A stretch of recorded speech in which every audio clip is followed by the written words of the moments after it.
Check it out, folks. I done found the best meaty spaghetti sauce that you could ever find. And look, I know the food police gonna come after me for me calling it spaghetti sauce, but listen, the correct pronunciation is called Bolognese, right? Hey, with that being said, come on in and let's get it. Okay, so what I'm doing right now is, look, I'm cutting down my, my carrots, I'm doing my celery, and then I want you guys to take a look. And also I'm doing my onions, right? But I want you to look at the size. You wanna go ahead and dice them down small. Okay, so what I'm doing now is, first thing you want to do is, you got to get yourself 2 tablespoons, of butter, right? So I'm gonna go ahead and drop this in here. Once this melts, we get a little heat inside of our Dutch oven, then we're gonna go ahead and start with our onions first.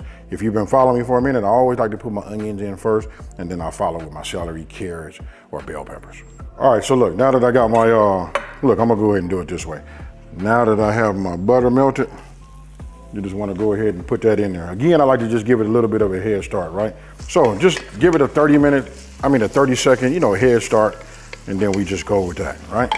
After that, then I'm gonna come with my carrots,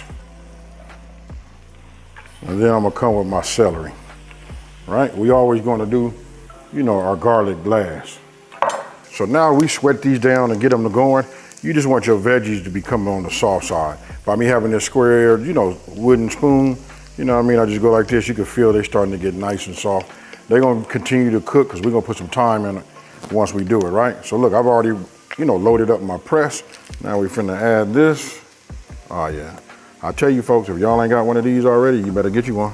All right, so now you just wanna move your garlic around, get it to sweat down, release this aromatic, and marry with the rest of your veggies, right?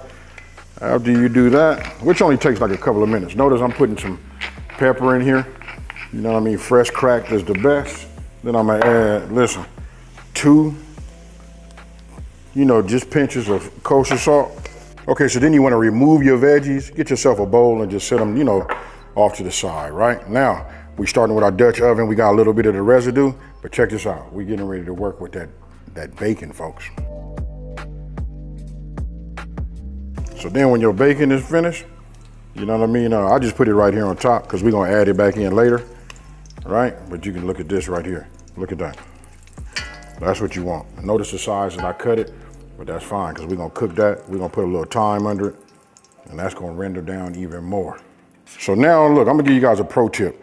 When I'm cooking like this, I left a little bit of the bacon grease in there, That's cool, right? I'm gonna take about half of this and just drop this in there like that, right?